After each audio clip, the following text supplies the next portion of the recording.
भाड़े की भीड़ से बलियावी जंग नहीं लड़ता है।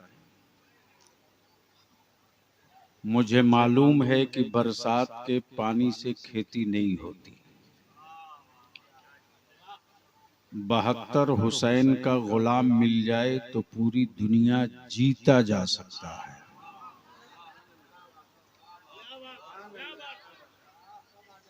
गमले में गेहूं बोकर खानदान की परवरिश नहीं कर सकते। आने जाने वालों की मैं परवाह नहीं करता, मैं तो मुअज्जिन हूं, सदा बुलंद करते रहता हूं। तुम सुनो न सुनो मैं सुनाते रहूंगा, तुम मानो न मानो मैं अपना दर्दे दिल बताते रहूंगा। सदर बावकार,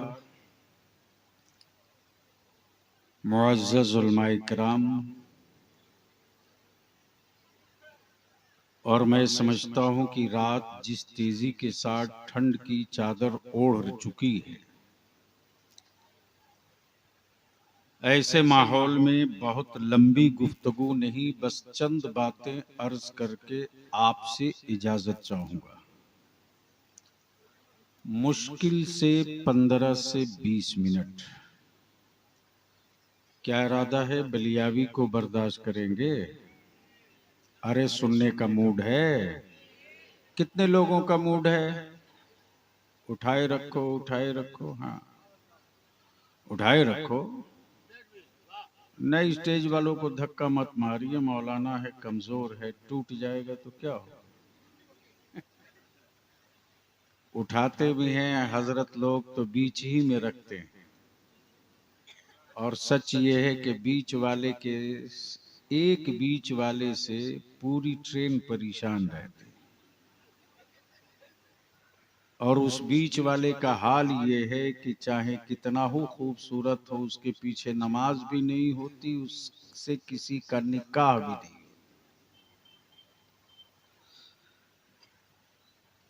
बलियावी तकरीर के लिए खड़ा नहीं हुआ है। 2 टूटा हुआ आईना रख दूंगा जिसमें आप अपनी और अपनी आने वाली औलादों की तस्वीर देख सको। अगर तस्वीरें दिलों को हिला देने वाली हो तो बदलने की तैयारी करो, और अगर तस्वीरें आपको मौज मस्ती की तरफ ले जाएं तो फिर मरो, चीखो और चिल्लाओ मत।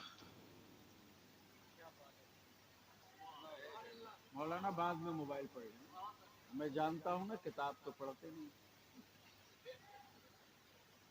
अब यूट्यूब की कोख से पैदा हुआ खतीब और शायर ऐसे ही होगा जैसे यूट्यूब के से पैदा हुई औलादें।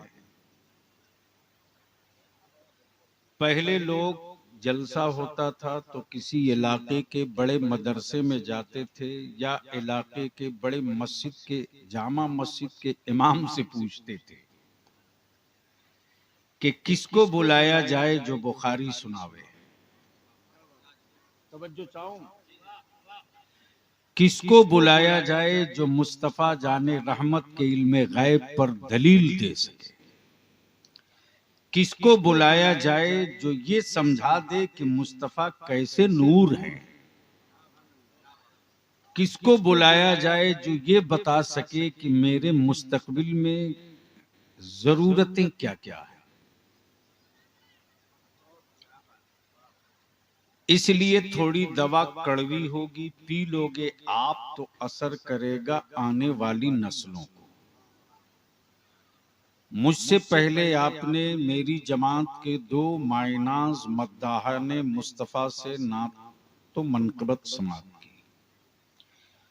एक का नाम राशिद रजा मरकजी और दूसरे का नाम अजमत रजा भागलपुरी।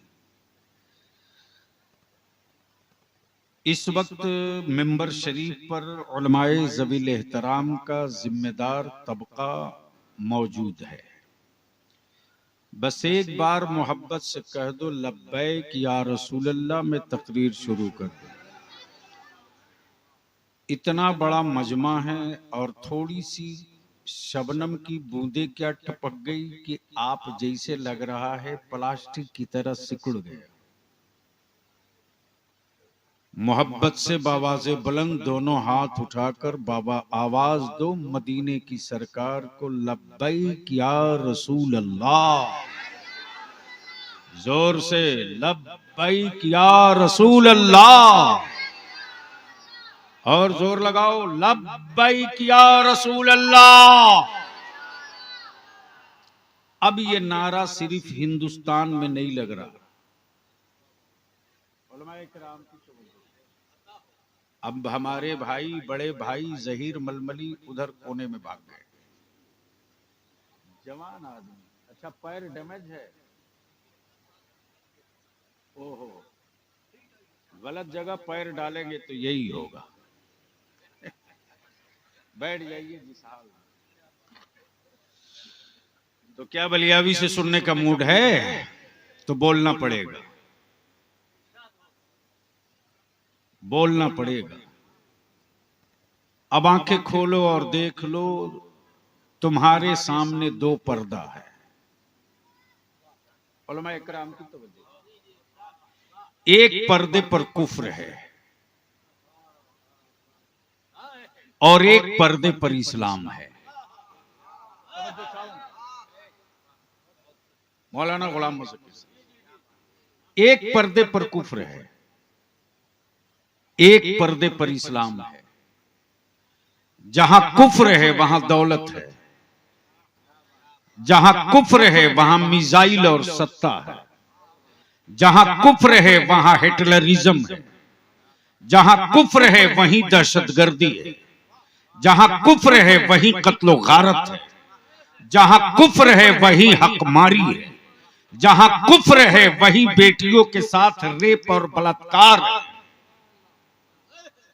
लेकिन इस्लाम के पर्दे पर देख लो, भूख है लेकिन इस्लाम है, गुर्बत है लेकिन इस्लाम है, वतन से दूर है लेकिन इस्लाम है, जान की परवाह नहीं है मगर इस्लाम है, औलादों की लाशें तड़प रही मगर इस्लाम है।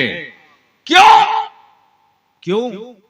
सवाल ये है क्यों?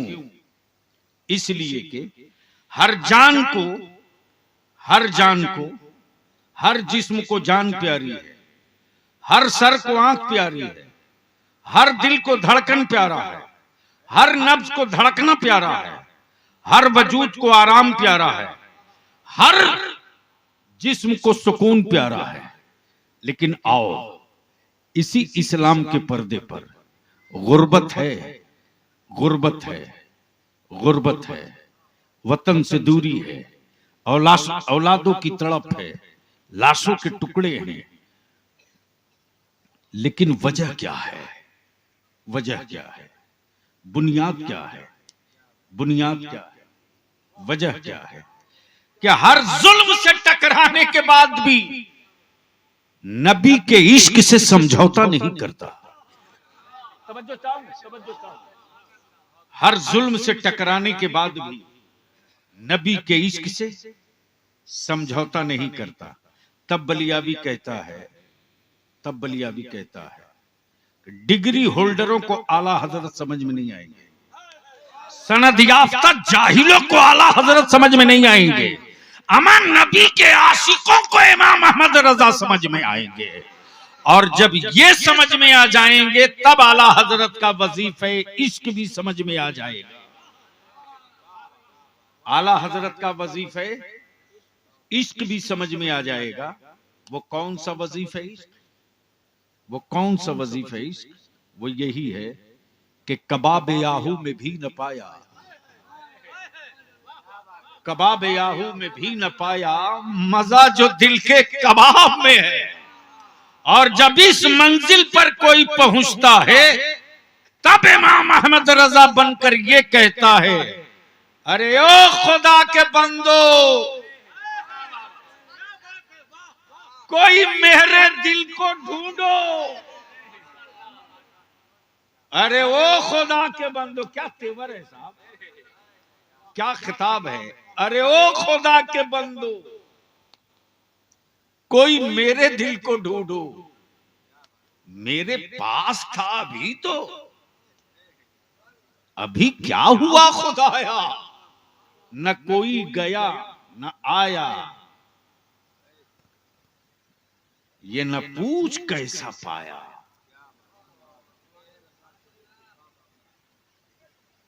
हमें ऐ रजा तेरे दिल का पता चला बमुश्किल, दरे रौजा के मुकाबिल वह हमें नजर तो आया। हजरात, अभी आप सुन चुके हैं अदारे शरिया की तहरीक बेदारी चल रही है, और मैं समझता हूं आप भी उससे पीड़ित हैं, और इसी के लिए अल्हम्दुलिल्लाह 3 दिसंबर को समस्तीपुर के ताजपुर में, कै दिसंबर को, जोर से बोलो, और 4 दिसंबर को आपके बगल में पुपड़ी में, और 5 दिसंबर को मधुबनी में। समस्तीपुर से हमारे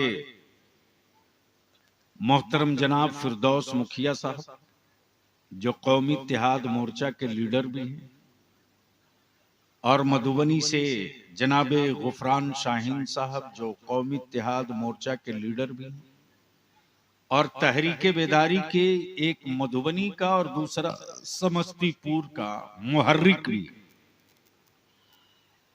अगर मौका मिले तो आप भी आइएगा।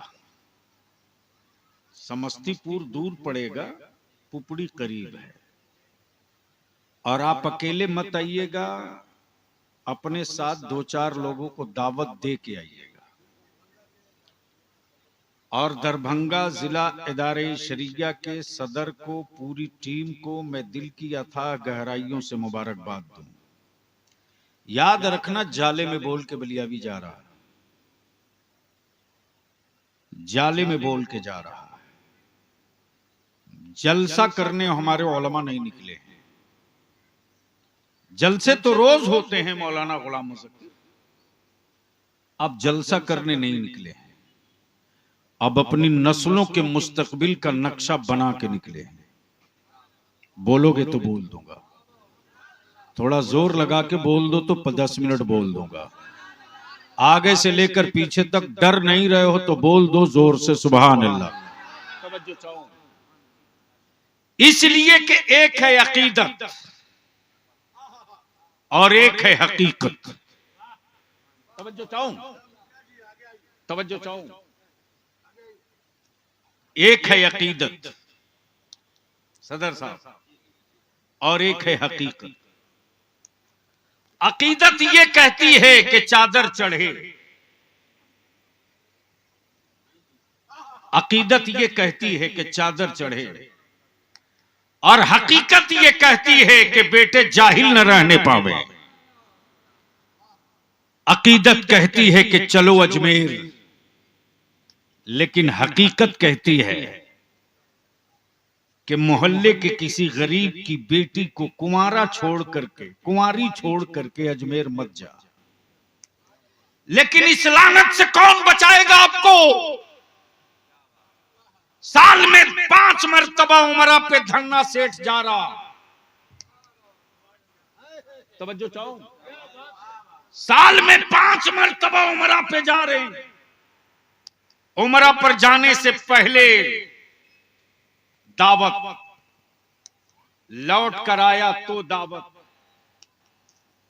मैं कहता हूं नहीं गया था तो बहुत अच्छा था। तवज्जो चाहूं, नहीं गया था तो बहुत अच्छा था, इसलिए कि कम से कम काबे की तरफ पीठ करके खड़ा होने से डरता था। जाने के बाद खाने काबा की तरफ पीठ करके सेल्फी ले रहा है। नहीं गया था। शहर तैयबा तो बहुत अच्छा था, बहुत अच्छा था। जब देखता हूं तस्वीरें तो रूह कांप जाती है। जिस शहर मुस्तफा में जाने की तमन्ना करे, मेरे आका करीम के रोज़े की तरफ पीठ करके सेल्फी ले, याद रखना, तुमने जिस मोबाइल फोन से मेरे आका के रोजे की तरफ पीट करके सेल्फी लिया है, कल कयामत के दिन तेरी पीठ दागदार रहेगी, इसलिए कि तुमने उनके रोजे की अजमत का ख्याल नहीं रखा। अजमत का ख्याल नहीं मालूम है तुझे? मैं पूछता हूं आपसे, बताओ ये जमीन किसने बनाई?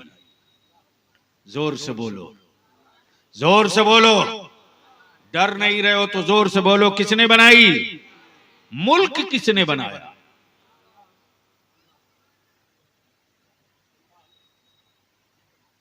जमीन रब ने बनाई, मुल्क बादशाहों ने बना दिया, सरहदें बंदों ने बना दी, सूबों की लकीरें बंदों ने खींच दिया। जमीन रब की।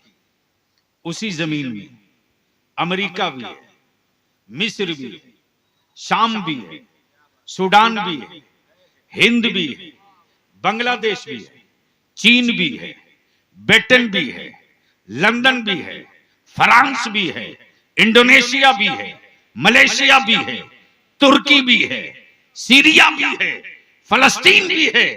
अब बलिया भी कहता, अकल के टुवरो, जब करबला की मिट्टी पर मौला अली के बेटों का कदम पड़ जाए तो पूरी दुनिया में खाके करबला का तस्करा कर दो तो यजीदियत कांपने लगे।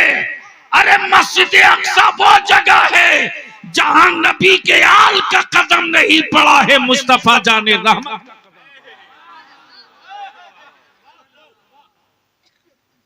अब मैं आपसे पूछूं, पूरी सूरह है सुबहानल्लज़ी यसरा बिअब्दिही लैलन मिनल मस्जिदिल हराम इलल मस्जिदिल अक्सा। क्या है? आखिरी, जोर से बोलो, क्या है? अक्सा। अब जो लोग कहते हैं माज़अल्लाह के नबी मर गए, उनसे पूछो कि मस्जिद अक्सा में इमामत किसने की थी? मस्जिद नबवी में इमामत किसने की थी? मस्जिद अक्सा में इमामत किसने की थी? और जिसने इमामत की उसके पीछे नमाजें किसने किसने पढ़ी? कब बोलोगे, कब बोलोगे? बोल दो, अरे जोर से, जोर से, जोर से। तो मजबूर होकर कहेगा, आदम से लेकर ईसा तक जितने नबी और रसूल थे, सबने मेरे नबी के पीछे नमाज अदा की। बोलो सही है क्या गलत? जोर से बोलो, अरे जोर से बोलो ना। तो अब जरा उनसे ये भी पूछना, माज़अल्लाह जब आदम और ईसा और मूसा और यूसुफ सारे नबी मर गए हैं तो फिर मस्जिद अक्सा में आए कैसे?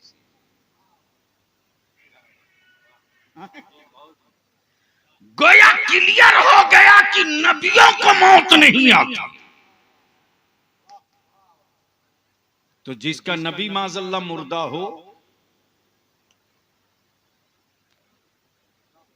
जिसका नबी मुर्दा हो उसकी उम्मत भी मुर्दा हो, और जिसका नबी जिंदा है उसकी उम्मत भी जिंदा रहेगी। अब आप कहेंगे बलियाबी सबूत दो, तो हम जब कब्रिस्तान से गुजरते हैं तो सलाम करते हैं कि नहीं? अरे जोर से बोलो, जोर से बोलो। अच्छा, अगर किसी कब्र से सलाम का जवाब आ जाए तो ठहरोगे कि भागोगे? ठहर जाइएगा, लगाएंगे थर्मामीटर, आपका भी इम्तिहान हो जाएगा।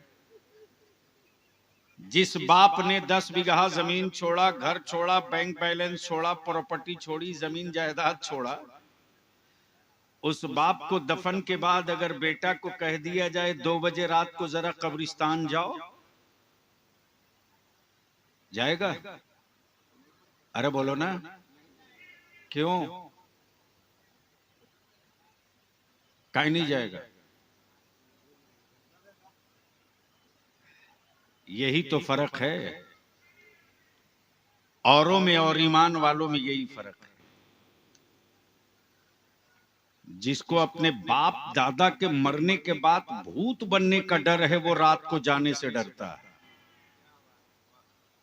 लेकिन जिसका अकीदा यह है कि जब मेरा नबी जिंदा, नबी की उम्मत जिंदा, तो फिर डर किस बात का। हाँ जल्दी बैठ जाए पहलवान, आ जाओ आ जाओ। छोड़ दीजिए ना, जब मेला है तो क्या कीजिएगा। अच्छा मौलाना गुलाम मुज़क्किर साहब, अल्लाह ने इंसान बनाया सबको? अरे बोलो ना भाई, बनाया है ना। आदमी, अकल दिया, आंख दी, पैदा उसी ने किया ना। जमीन उसकी, आसमान उसका। एक बात यहां रुक कर अर्ज कर दूं, 2 मिनट की बात। इंसान इंसान की जरूरत पूरी कर सकता है, इंसान, लेकिन इंसान की लालच पूरी नहीं कर सकता।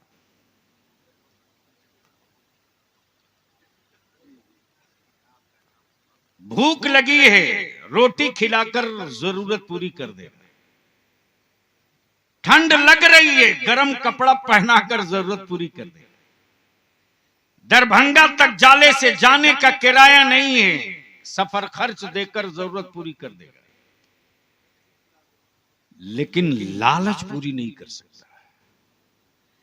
अब जहन को यहीं रोक लो थोड़ी देर के लिए। जिस अल्लाह ने सब कुछ दिया, रोजी रब दे, पानी रब का, दाना रब का, चांदो सूरज रब के, हवाएं रब की, सब इस्तेमाल कर बंदा तेरे लिए, तेरे लिए। तवज्जो चाहो, सब तेरे लिए। रोटी तेरे लिए, हवा तेरे लिए, फजा तेरे लिए, शम्सो कमर तेरे लिए, जिंदगी तेरे लिए, लज्जतो टेस्ट तेरे लिए, आंखों में रोशनी तेरे लिए। खाता रब का, पीता रब का, रहता रब की जमीन पर। तवज्जो चाहो। तो जिस खुदा ने ये सब कुछ दिया,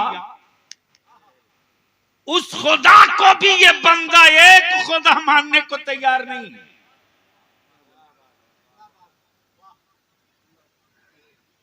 उस खुदा को एक मानने को तैयार नहीं।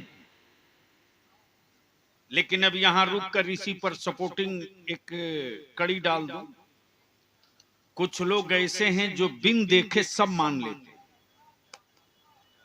लेकिन इसी मक्के में कुछ लोग ऐसे थे जो सब कुछ देखने के बाद आज तक नहीं माने। अब इसको और हल्का कर दूं। मान लीजिए कोई जाए डॉक्टर के पास, और डॉक्टर जैसे ही आला लगाया वैसे ही बोला हार्ट फेल हो रहा, ब्लॉकेज हो चुका। बोलो मान लेते हो कि नहीं? अरे बोलो ना, ब्लॉकेज तो आपने देखा नहीं, मान लिया कि नहीं? मान लिया कि नहीं? का शुगर है, देखा नहीं, मान लिया कि नहीं? का किडनी खत्म, पेट फाड़ के किडनी देखा तो नहीं, मान लिया।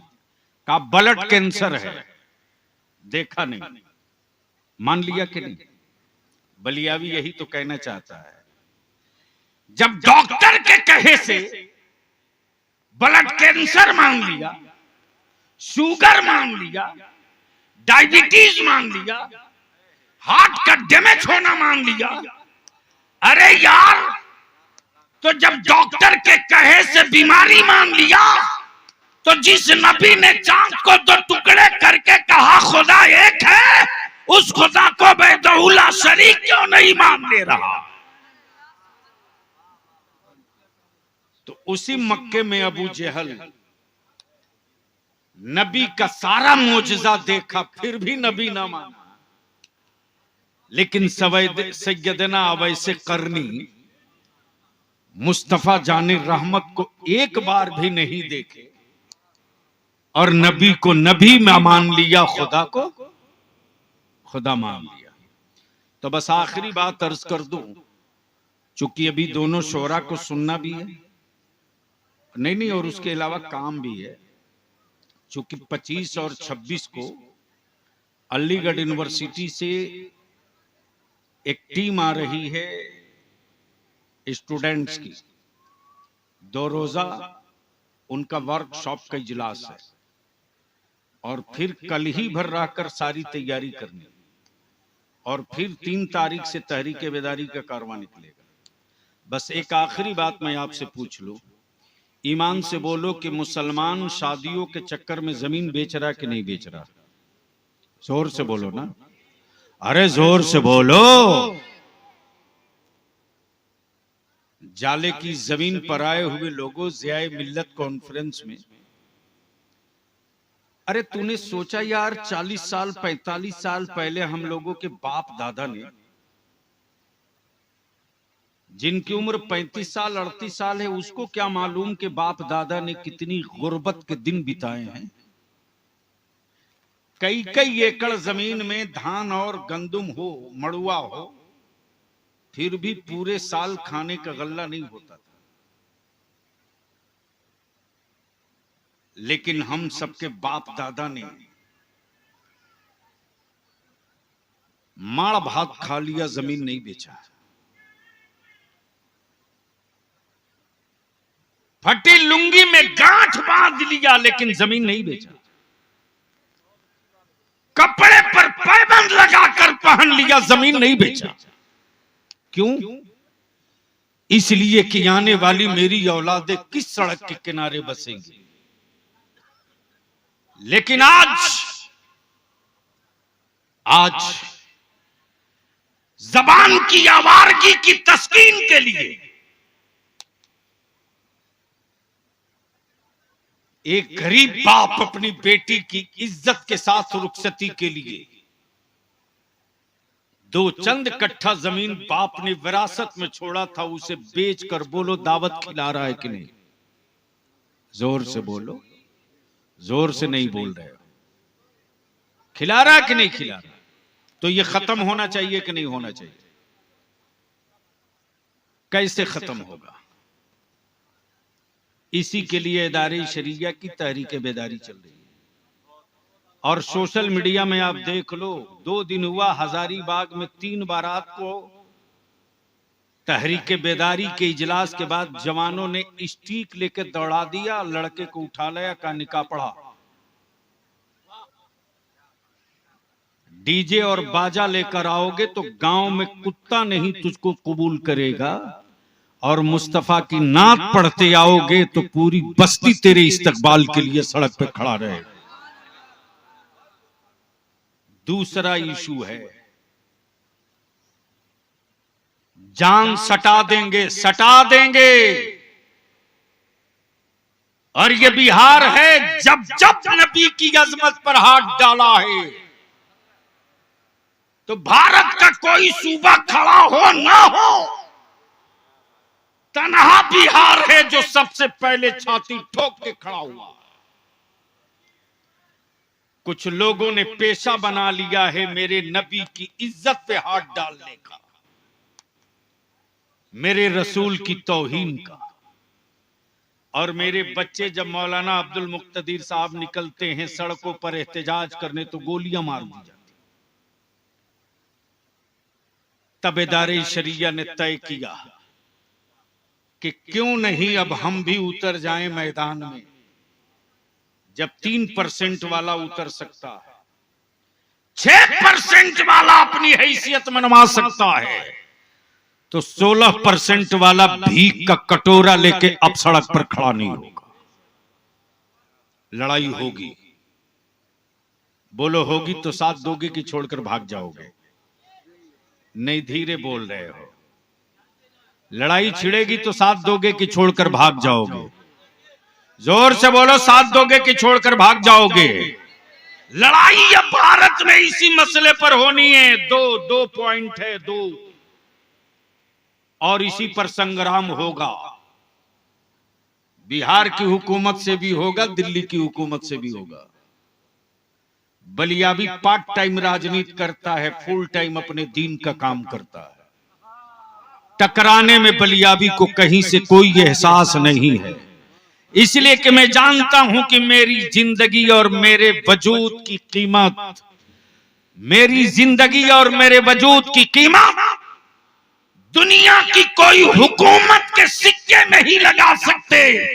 और जो भी नबी की अजमत के लिए सांसें लुटाएगा, उसकी कीमत और उसकी अजमत का झंडा कब्र में भी लहराएगा, कयामत में भी लहराएगा। तब तय किया गया है कि दो कानून, एक नामूसे रिसालत का, एक कानून ऐसा बने इस भारत में अब कि मेरे नबी के साथ साथ किसी के भी मजहब के किसी महान भाव को, जो उनके धर्म के मुताबिक बहुत ही आदर्श हैं, अगर ऐसे व्यक्तियों का कोई अपमान करे तो उस पर देशद्रोह का मुकदमा लगे। बोलो ऐसा कानून बनना चाहिए कि नहीं? जोर से बोलो, बनना चाहिए कि नहीं?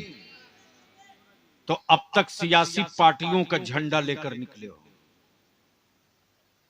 चाहे जिस पार्टी में हो रहो, जिस दल में हो रहो, लेकिन नबी की अजमत के लिए एक हो जाओ, रसूल करीम की इज्जत के लिए एक हो जाओ, और जमाने को बता दो कि सियासी पार्टियां जमीन बांट सकती हैं, ईमान वालों का इश्क नहीं बांट सकती। दूसरा कानून है किसी की हिम्मत जो किसी दलित भाई की जमीन पर कब्जा कर ले? अरे बोलो ना, जोर से बोलो।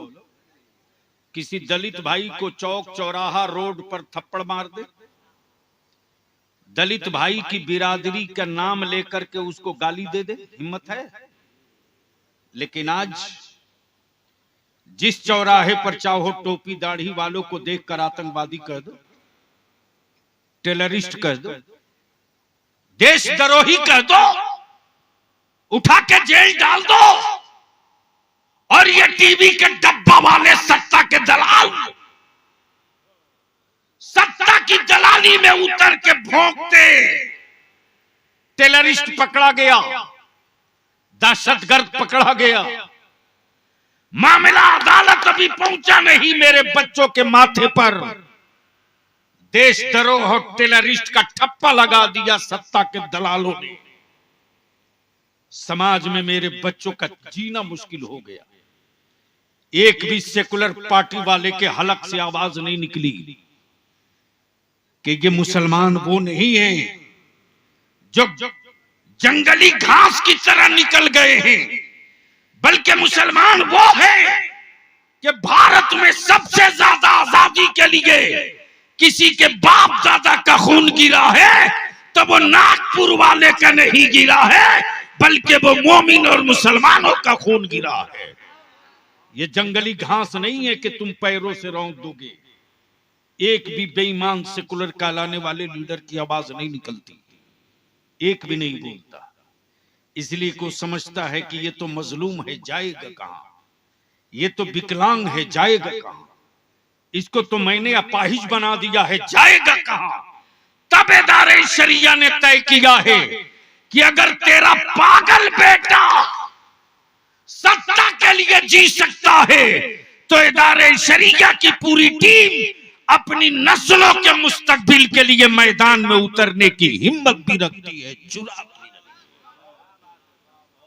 है। ये सारे मुद्दे हैं और इसी मुद्दे पर हमने डिमांड किया है कि जिस तरह दलित भाइयों के लिए दलित एक्ट बना है, अब तो ट्रेनों में मेरे बच्चे महफूज नहीं।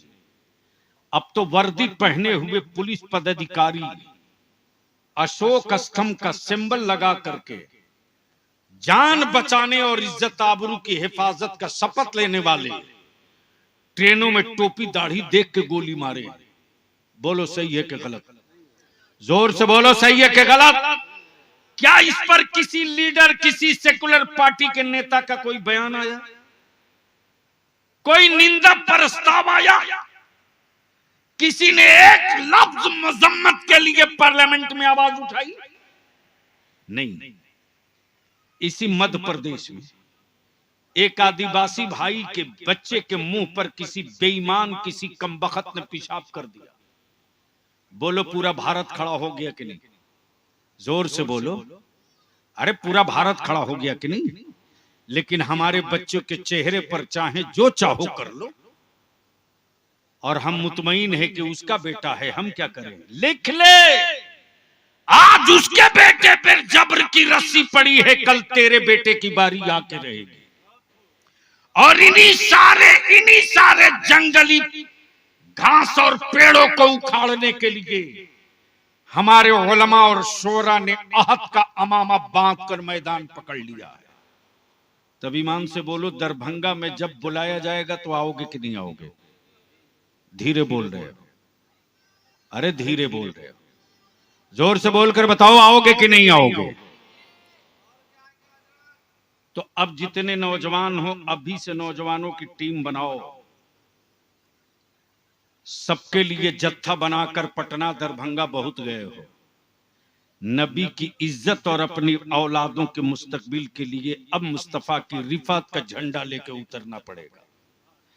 और इन्हीं मुद्दों को लेकर के ये तहरीक भी चल रही है।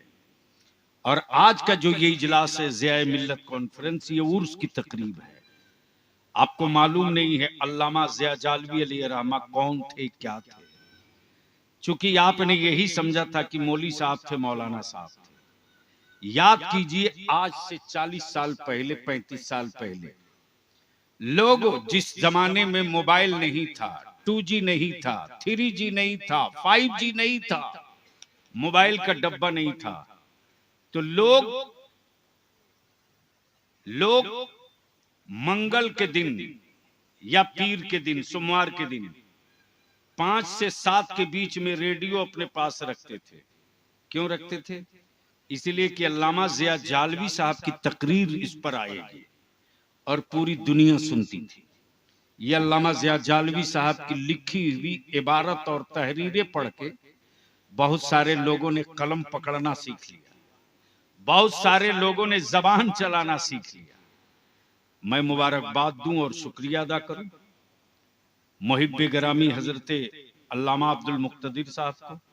ये खुद शानदार खतीब हैं, ये बहुत अच्छे खतीब हैं, अल्हम्दुलिल्लाह। मौलाना गुलाम मुज़क्किर खान साहब का क्या कहना? पूरे हिंदुस्तान में जाले को मजहबी स्टेज से अवामी अदालत में मौलाना गुलाम मुज़क्किर खान ने बताया कि दरभंगा में जाले भी कोई जगह है। और अल्हम्दुलिल्लाह अब तो मदरसा भी है, और देखा तबीयत खुश हो गई, मस्जिद भी है। इसलिए अब दाएं बाएं ताकने झांकने की जरूरत नहीं है। गैरों के बेटों को दूध पिलाकर अपनी नस्लों की बर्बादी का इंतजाम मत करो। अपने बेटों को ही कड़वा तेल और नमक पिलाकर उनके पैरों में ताकत देकर खड़ा करो। और जब तक गांव और प्रखंडों में, जिला में, ब्लॉक में, विधानसभा में लीडर पैदा नहीं होगा, तब तक ये भारत और बिहार के गूंगे मेरे बच्चों को आंख दिखाएंगे। और जिस दिन लीडर पैदा कर लोगे, उस दिन फिर गैरों के सामने भीख मांगने की जरूरत नहीं पड़ेगी। इन सारे मुद्दों को लेकर लड़ाई छिड़ चुकी है। और मैं तो शुक्रिया अदा करता हूं कि कल तक जो लोग कहते थे कि इतना परसेंट मेरी आबादी, इतना परसेंट मेरी आबादी, इतना परसेंट मेरी आबादी, तो अब तो मैं उनको भी नहीं छोड़ूंगा।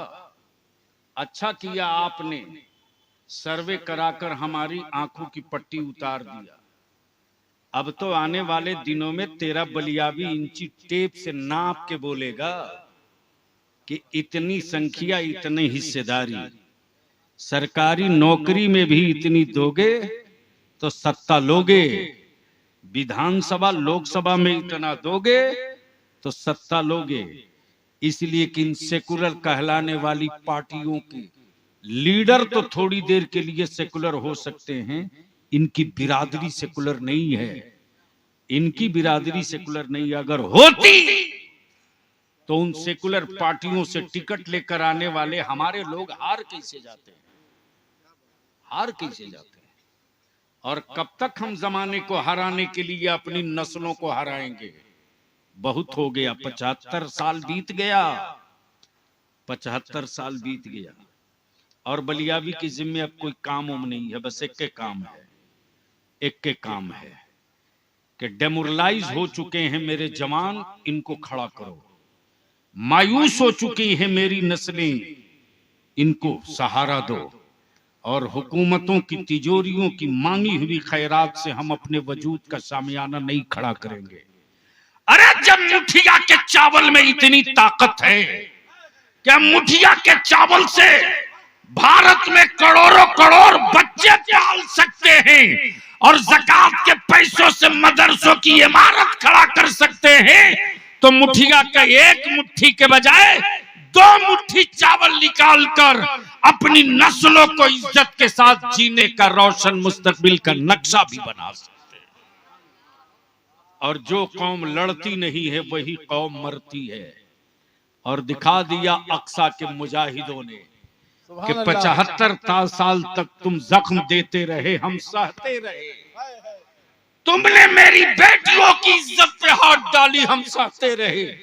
तुमने बैतुल मुकद्दस के सहन को, जहां नबी का कदमे पाक पड़ा, तुमने विक्टोरिया और लाटो के अंग्रेजों के बूटों से रौंदा।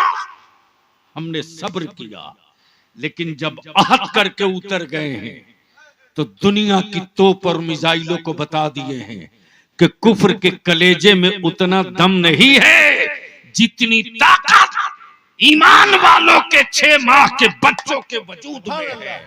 नारे तकबीर, नारे रिसालत, बलियावी साहब आगे बढ़ो, हम तुम्हारे साथ हैं। बलियावी साहब आगे बढ़ो, इदारे शरिया आगे बढ़े। इसलिए कि कुफ्र इसी से कांप रहा है, कुफ्र इसी से कांप रहा है। उसके पर्दे पर दिख गया। हथियार वालों को हथियार से मारा जा सकता है, सेहत वालों को केमिकल से उड़ाया जा सकता है, मुस्तफा वालों के हाथ में सिर्फ मिसवाक आ जाए, बोल दो, बोल दो। अरे काश ये जुमला कहीं और बोला होता, बोल दो जोर से, जोर से। गुर्बत में मुसलमान सबसे आगे। एक प्रोपेगेंडा करके मेरे बच्चों की छवि बिगाड़ दी गई कि मुसलमान पढ़ा नहीं है, मुसलमान पढ़ा नहीं है, मुसलमान पढ़ा नहीं है। बोलो सही है कि गलत? अरे जोर से बोलो। इतना झूठ बोलकर प्रोपेगेंडा कर दो कि ये लोग डेमोरलाइज हो जाए। मुझको नहीं मालूम है कि बिहार के मंत्रालय में कितने पढ़े लिखे लोग बैठे हैं।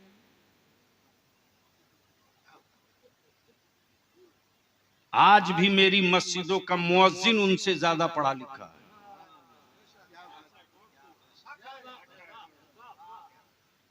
लेकिन एक प्रोपेगेंडा है। तो इस दीवार को बोलो टूटनी चाहिए कि नहीं टूटनी चाहिए?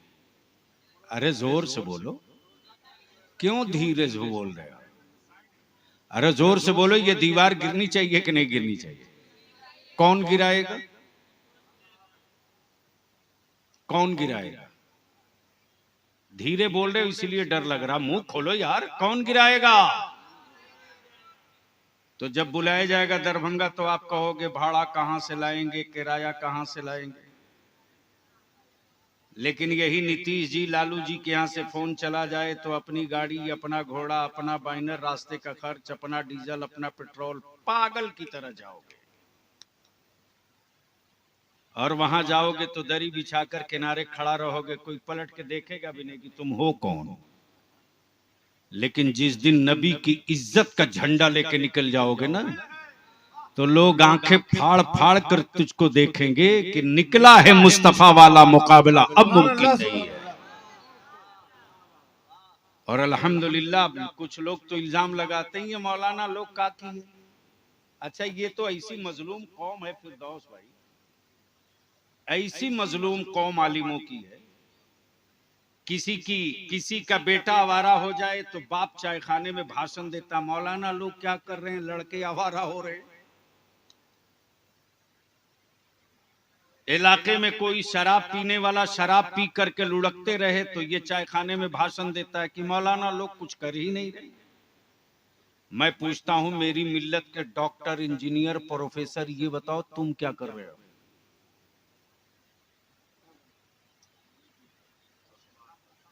मदरसे से निकला हुआ अगर कॉलेज नहीं बनाया तो शिकवा आपको है। मदरसे का निकला हुआ अगर इंजीनियरिंग कॉलेज नहीं बनाया तो दर्द आपको है। मौलाना क्या कर रहा? अरे मौलाना निकलने के बाद एक मदरसा बना दिया, सीमेंट की बोरी पीठ पे मेरे आलिमों ने उठा के मस्जिद की ढलाई करा दी। अपने घर के लिए भीख नहीं मांगा, लेकिन अल्लाह के घर के लिए भीख मांगा। लेकिन कभी आपने किसी डॉक्टर से पूछा कि तूने किसी गरीब बच्चे को डॉक्टर बनाया क्या? किसी इंजीनियर से पूछा कि तूने किसी गरीब बच्चे को इंजीनियर बनाया क्या? तूने किसी वकील से पूछा कि तूने मोहल्ले के, अपने गांव के, अपने खानदान के किसी भाई के, किसी भतीजे को तूने वकील बनाया क्या? इसलिए मेरे अजीज, शिकवा करते रहोगे, शिकवा करते रहोगे तो माफ करना, रोते रोते तेरी जिंदगी गुजर जाएगी। हम तो अपने जवानों से कहते हैं कि मुझको महीने में सिर्फ 4 घंटा दे दो। कितना? सिर्फ 4 घंटा। इतवार के दिन 1 घंटा, हर इतवार को 1 घंटा, हर इतवार को सिर्फ 1 घंटा। और अपने साथ एक नौजवानों की टीम जोड़ लो। अगर 100 नौजवान जोड़ लिए तो उस 100 नौजवान के लीडर आप बनो। और आप जब लीडर बनोगे तो याद रखो, 100 अगर ब्लॉक में बैठ जाएगा दरी बिछाकर, टोपी पहनकर, उसी दिन नक्शा समझ में आ जाएगा।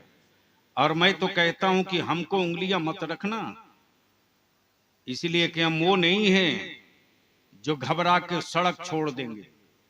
हमको तो बस ज्यादा कुछ नहीं करना है, जानमाज बिछाकर एक हाफिज को आगे बढ़ा देना, भैया मेरे 2 रिकात नफिल की नियत बात, चल शुरू हो जा, अब पढ़ दे पूरा एक खत्म कुरान शरीफ, देखता हूं कौन हटाता है। हिम्मत है किसी की हटा देगा? बोलो ना, है हटा दे। अंदर का जो मर्द मर चुका है इसको फिर से जिंदा करो। अंदर का जो जमीर मर चुका है इसको फिर से जिंदा करो।